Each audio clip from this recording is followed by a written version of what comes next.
Good morning friends and welcome to learning media. और आज के इस वीडियो में हम शुरू करने जा रहे हैं BSOS 184 जो कि है introduction to ethnographic film making. तो इसका आज हम यूनिट 1 को कवर करेंगे इस चैप्टर में। और जैसे कि आप लोगों को पता है एग्ज़ाम्स आने में भी ज़्यादा दिन नहीं है, इसलिए हम केवल जो हैं इसके जो इम्पोर्टेंट पॉइंट्स है केवल उन्हीं को कवर करेंगे जो एग्ज़ाम पर्सपेक्टिव के लिए बहुत ही ज़्यादा इंपॉर्टेंट होने वाला है। और इस वीडियो को आप कोशिश करें अंत तक देखने के लिए। इसके और भी फ्यूचर वीडियोस के लिए आप हमारे चैनल को सब्सक्राइब करें, जितना हो सके शेयर करें, और वीडियो पसंद आता है तो लाइक करें। तो आइए शुरू करते हैं।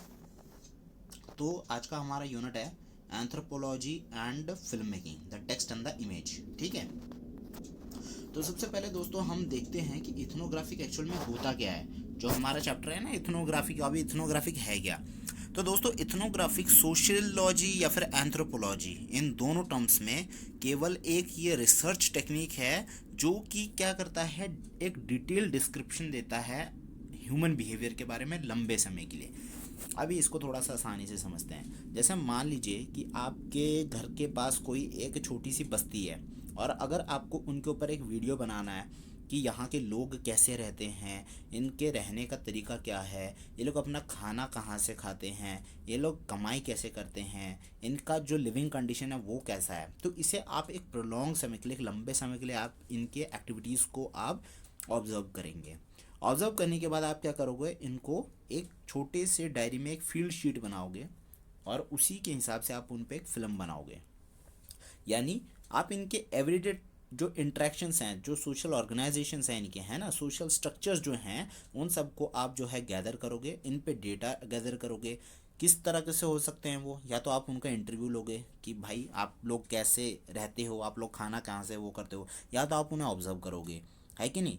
तो ये किसी भी तरीके से हो सकते हैं और इनको जब हम फिल्म बनाते हैं तो इसे हम बोलते हैं एथनोग्राफिक फिल्म। ठीक है, तो आपको इथनोग्राफी का मतलब समझ में आ गया, इथनोग्राफिक फिल्म का मतलब समझ में आ गया। ठीक है, अभी क्या बोल रहे हैं इसमें, एक production of film and ethnographic text पे चलते हैं अभी हम। ठीक है, तो दोस्तों क्या है, when we gather data it is in the rough format और it is often referred to as the field notes, जिसके बारे में मैंने अभी थोड़ी देर पहले आपको बताया। The collection of data is dependent on our interest and the research problems at the hand. The researchers may spend a few months or a year writing down the observations in a notebook. The ethnographer may also record interviews using an audio device. The researchers then goes to the field notes and transcribes the interviews. Once they are done, the research analyzes the data and starts to put it in the structured format depending on the research problem. तो दोस्तों ethnographic film making बनाने से पहले सबसे पहले क्या करोगे, आप एक डेटा गैदर करोगे, आप एक डेटा लोगे, उसको एक रफ फॉर्मेट में देखोगे। जैसे मान लो कि आप उन बस्तियों के जो जो लोग आपके पास रह रहे हैं, आप उन पे एक डेटा बना रहे हो, तो सबसे पहले आप रफ डेटा देखोगे। आपको कुछ भी डेटा मिलती है, आप या तो उसे आप या तो फ़ोटो खींचोगे उसकी कि इस तरह से लिविंग कंडीशन में रहते हैं, या फिर आप क्या करोगे, उनसे जाके बोलोगे। कोई क्वेश्चन आप पूछते हो, जो जवाब देते हैं या तो आप उसे ऑडियो फॉर्मेट में रिकॉर्ड करोगे या उसकी एक वीडियो बना लोगे, या तो आप क्या करोगे, एक नोटबुक में आप अपने क्वेश्चंस लिखोगे और उसके आंसर्स लिखोगे। तो ये एक रफ फॉर्मेट होता है। रफ फॉर्मेट होने के बाद जब आप उसे बहुत लंबे समय के लिए उन सबको आप नोटिस कर रहे हो, उसके बाद आप क्या करोगे, एक फील्ड नोट बनाओगे, है कि नहीं, जिसे हम बोलते हैं कलेक्शन ऑफ डेटा। ये वही चीज़ होती है ना। तो हम अपने इंटरेस्ट के हिसाब से और अपने रिसर्च के हिसाब से जो हमें प्रॉब्लम्स हमें मिल रही हैं, फेस करनी पड़ रही है, उन्हें जो प्रॉब्लम फेस करनी पड़ रही है उसके बेसिस पे आप एक डेटा बनाओगे और आप इंटरव्यूज़ वगैरह भी रिकॉर्ड कर सकते हो। तो इन सबको ट्रांसक्राइब करने के बाद, इन सबको एक साथ एनालाइज करने के बाद, इन सबको हम डेटा को कलेक्ट करके हम क्या करते हैं, उस पर फिल्म मेकिंग शुरू कर देते हैं। ठीक है, तो इसी को ही हम जो है प्रोडक्शन ऑफ फिल्म बोल रहे हैं। ठीक है, ओके, ये भी एक इंपॉर्टेंट सा पॉइंट है। The rough notes get translated into the sentences and paragraph. The researchers has to work with the data that she has. ठीक है, the only way that she can get a new data revisiting the fields and gathers fresh data. बिल्कुल सही बात है। जैसे मान लो कि आप अपने दोस्त के साथ वीडियो रिकॉर्ड कर रहे हो, एथनोग्राफिक एक फिल्म मेकिंग बना रहे हो, किसी काम से अगर वो बाहर चला जाता है तो आप क्या करोगे, आपको उसके जो डेटा मिले हैं आप उसी पे और रिसर्च करोगे, या तो आप नया डेटा लाओगे, तभी तो आप जो है उसको एक अपडेटेड फॉर्म में जो है आप प्रेजेंट कर सकते हो, है कि नहीं। तो इथनोग्राफिक फिल्म उतनी बेटर बन जाती है जितने लंबे समय के लिए उसे नोटिस किया जा रहा है। और सेकंड चीज़ क्या हो जाती है कि रिसर्च हुई किस तरह से है कि नहीं, कितने डेटा आप गैदर कर पाए हो। ठीक है, तो बार बार फील्ड नोट्स देख के हमें लिखना पड़ता है, उसे बार बार लिखना पड़ता है ना, री राइट द डेटा। समझ गए? ओके। तो आपको मैं बता चुका हूँ कि फील्ड नोट्स क्या होते हैं। उसके बाद चलिए दोस्तों आगे देखते हैं हम। तो the final written monograph that we produce will be based on the observation carried over a period of time. The researchers collect data from the point of view from the fringes. This data is often gathered from the research techniques that are not pre-established. तो ये जो sentence है, ये जो paragraph है, ये क्या बोलना चाहती है? जैसा मान लो कि अगर आप कोई भी फिल्म बनाना चाहते हो, है कि नहीं, तो उसके लिए हो सकता है आपने बहुत सारे इंटरव्यूज़ लिए हैं, बहुत सारे डेटा कलेक्ट किए हैं। समटाइम्स ऐसे होते हैं काफ़ी सारे रॉ फुटेजेस वगैरह होते हैं, है ना। तो इन सब रॉ फुटेजेस में से जो ओरिजिनल वाला फुटेज है उसमें आप क्या करते हो, काफ़ी चीज़ें आप छोड़ देते हो और जो इम्पॉर्टेंट होती हैं उन्हीं चीज़ को आप उसमें जो है कवर करते हो। ठीक है, तो वही चीज़ ये बता रहा है कि जो फाइनल रिटन मोनोग्राफ होता है ये क्या है, जो ऑब्जर्वेशन हमने कैरी आउट की है उसी के बेसिस पे हम बनाते हैं। ठीक है दोस्तों। उसके बाद when we talk about the written ethnographic text we collect data by a number of technique. The data is often peripheral data, that is the data that we have gathered along the course of the fieldwork. The raw data that is gathered is then selectively presented and analyzed. चीज़ वही बोलना चाहता है पर ये important है इसलिए एक और बार मैं आपको बता देता हूँ। जब कोई हम क्या करते हैं, इथनोग्राफिक टेक्स्ट के बारे में जब हम बात करते हैं जो कि रिटर्न होती है, इसमें क्या है, हम बहुत सारे तरीके से जो गैदर करते हैं, हम उन जो डेटा गैदर करते हैं हम उनके बेसिस पे जो है फाइनल जो अपना डेटा है, जो फाइनल अपना जो प्रेजेंटेशन है उसको हम जो है इसी के हिसाब से हम बनाते हैं। ठीक है। उसके बाद in a film the ethnographic में began with an idea and a script, he then shoots a footage, edits a footage and finally produces a film. ये तो सबको बताया, सिंपल सा फंडा है। The film that we see is again a reconstructed version of the raw footage, ये भी मैं अभी बता चुका हूँ।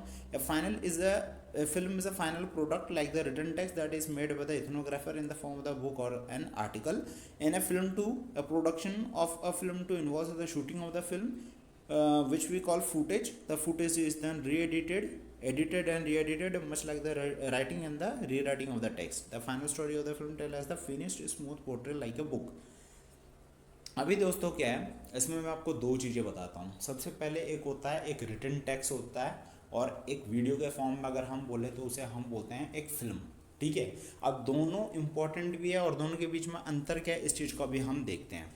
अभी जैसे मान लीजिए कि आपने कोई भी एक बुक लिखी है, तो हो सकता है शुरू में बुक लिखते लिखते आपको ऐसा लगे कि नहीं यार इसमें मैं थोड़ा सा मसाला डालता हूँ, है कि नहीं।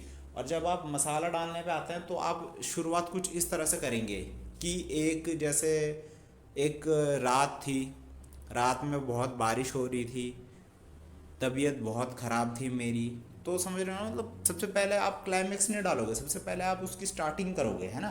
तो कभी कभार क्या होता है आप आधा लिख चुके हो, उसके बाद आपको फिर उसमें थोड़ी सी एडिटिंग करनी है कि नहीं। और फाइनली जो आप आउटपुट देते हो उसमें सबसे पहले आपकी एक इंट्रोडक्शन टाइप होती है, उसके बाद आपकी मेन बॉडी होती है, फिर आप कंक्लूजन करते हो, क्लाइमेक्स लाते हो, वो आपके ऊपर होता है कि नहीं। सिमिलरली जब हम फिल्म बनाते हैं सबसे पहले हम क्या करते हैं, डेटा गैदर करते हैं, है कि नहीं, फिर फील्ड शीट्स बनाते हैं, फील्ड शीट्स के हिसाब से जो रॉ फुटेजेस बनाते हैं, रॉ फुटेजेस में से हो सकता है आपने 10 मिनट की फुटेज ली है, 10 मिनट में से 5 मिनट आपको कोई किसी काम का ही नहीं आपके, है कि नहीं, तो आप 5 मिनट को एडिट करोगे। सेम तो रिटन टेक्स्ट और जो वीडियोस होते हैं उनके बीच में यही फ़र्क होता है। फाइनली आप रिटन में एक बुक निकालते हो और इसमें आप एक फाइनल एक फिल्म निकालते हो, है कि नहीं। तो इसमें दिए हुए कुछ क्वेश्चंस हैं, व्हाट इज़ इथनोग्राफी, और ये ethnographic text produce for public consumption, इसके पीछे आंसर्स दिए हुए हैं। एक बार आप पढ़ोगे तो आपको इजीली समझ में आ जाएगा। किसी को कोई डाउट है तो कमेंट सेक्शन में आप जो है बिल्कुल बता सकते हो हमें, ठीक है, हम आपको डाउट को क्लेरिफाई करने की कोशिश करेंगे। अच्छा, अभी दोस्तों हम फोटोग्राफ को थोड़ा सा डिस्कस करते हैं। दोस्तों देखो पहले क्या होता था, जो पहली जो हमारी 19th सेंचुरी थी, 20th सेंचुरी थी, तब क्या हुआ था, हमारा सिर्फ मीन्स कैमरा बना हुआ था, है कि नहीं, तब हमारे पास सिर्फ कैमरा था। तो उस टाइम पे क्या है कि कि कोई भी एक इवेंट हुआ, उसकी हमने एक फ़ोटो ले ली, तो हम सोचते थे कि ये जो फैक्ट है ये रियल है, समझ रहे हो ना।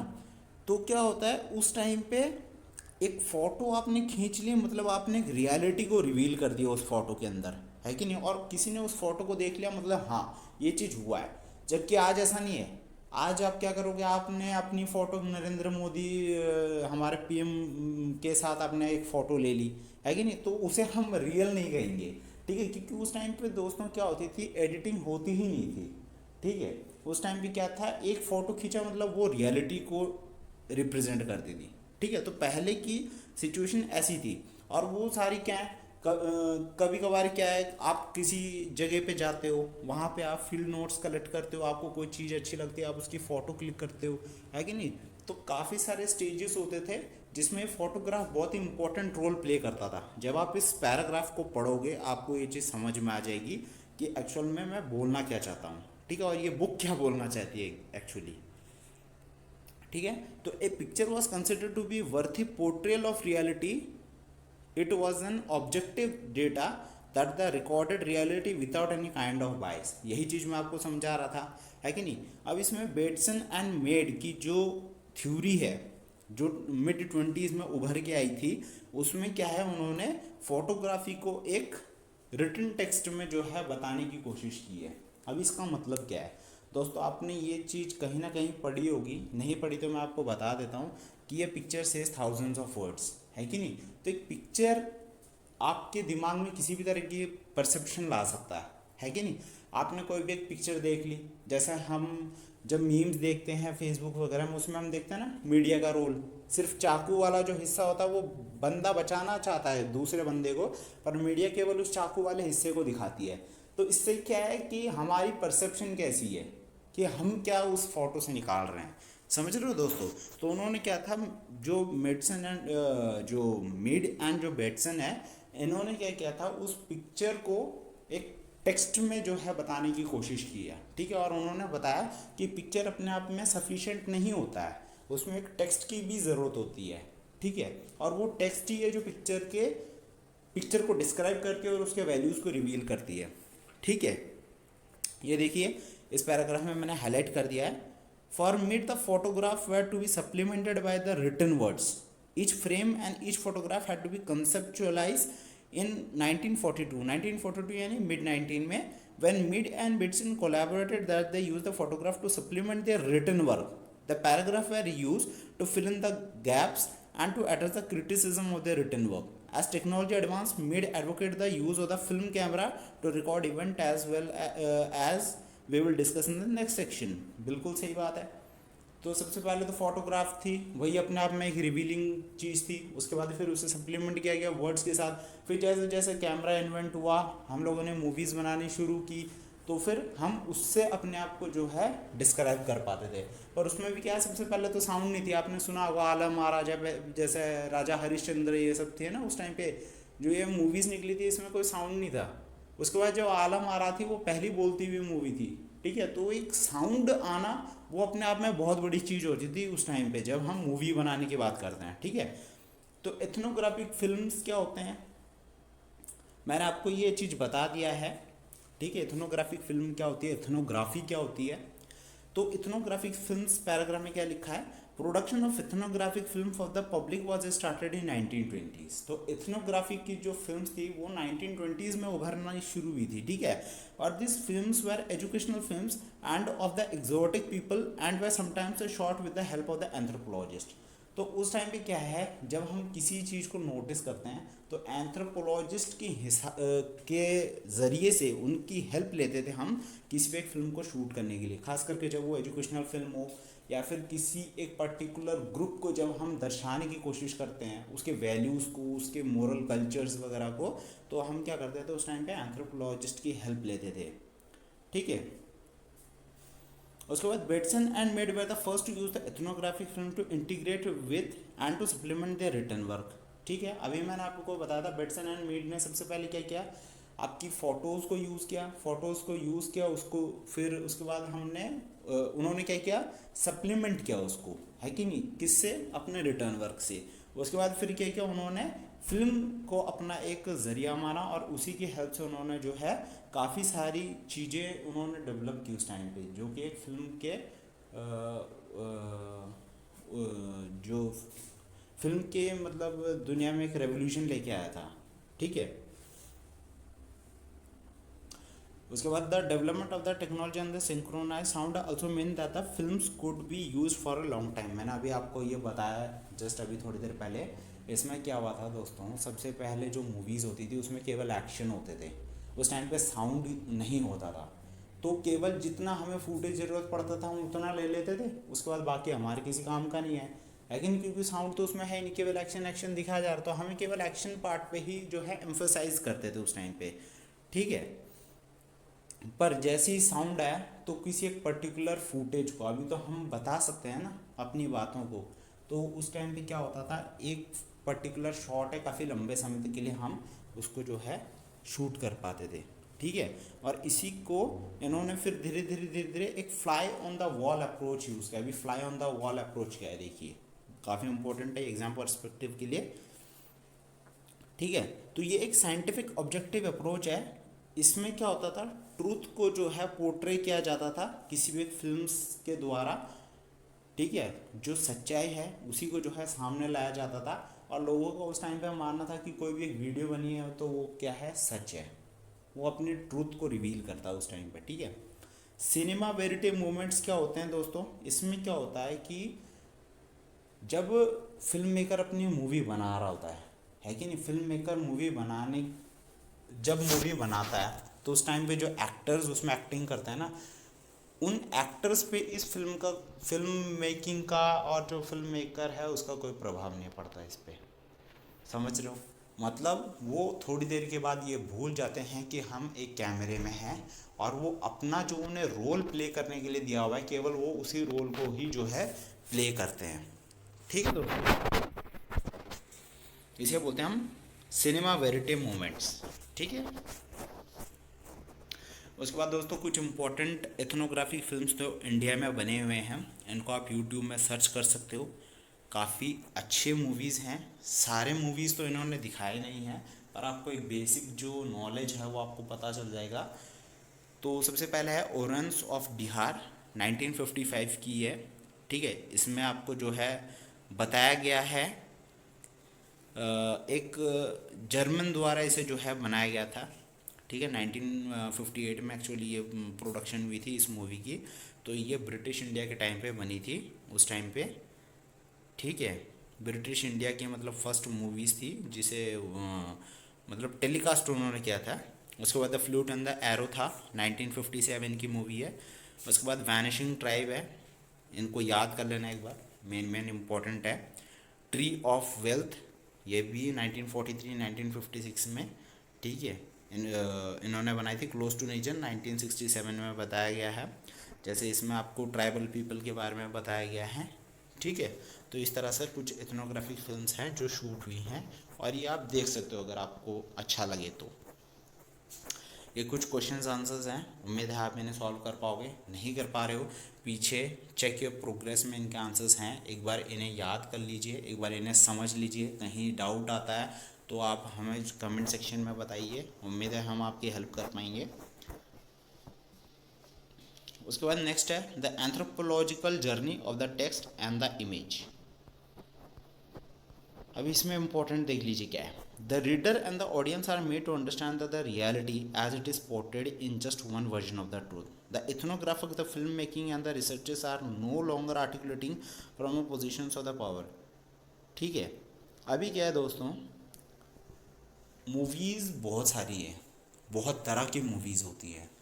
आगे जो टाइप्स ऑफ फिल्म्स हैं वो हम नेक्स्ट चैप्टर्स में कवर करेंगे। ठीक है। तो इसमें एक रिफ्लेक्सिव मोड के बारे में हमें बताया गया है, और इसमें क्वेश्चंस भी दिए हैं रिफ्लेक्सिव मोड के ऊपर। इसको मैं ठीक आगे आपको बताता हूँ क्या है इसका रिफ्लेक्सिव मोड क्या है। तो ये लेट अस सम अप में आ गया है। ठीक है। इतना ही इसमें इम्पोर्टेंट थे जो मैंने आपको बताए थे। सिनेमा वेरिटी मूवमेंट्स वगैरह कवर हो गए हमारे। Relationship between film maker and the film में बस आपको इतना बताया गया है कि जो रिफ्लेक्सिव मोड है, रिफ्लेक्सिव का मतलब क्या है? रिफ्लेक्सिव वर्ड आपका जो है रिफ्लेक्ट से आया है। रिफ्लेक्ट मतलब किसी भी चीज़ की इमेज बनाना, ठीक है, उसे हम बोलते हैं रिफ्लेक्ट। तो रिफ्लेक्सिव मूवमेंट क्या होता है? इसमें आपका जो फिल्म मेकर होता है, जो आपके ऑडियंस होते हैं, और जो आपके रोल जो कर रहे हैं, जो आर्टिस्ट हैं, ये सारे क्या करते हैं? आपके एक मतलब जो ट्रूथ को रिवील करने की कोशिश करते हैं बिना उस फिल्म के आउटकम को टच किए हुए, यानी आउटकम में इसका कोई प्रभाव नहीं पड़ता। जो फाइनल आउटपुट होती है उसमें कोई इसका प्रभाव नहीं होता है, ठीक है। तो दोस्तों, इसी के साथ हम अपने इस चैप्टर को ख़त्म करते हैं, और अगर आपको कोई डाउट है तो पक्का वो तो thank you and have a nice day.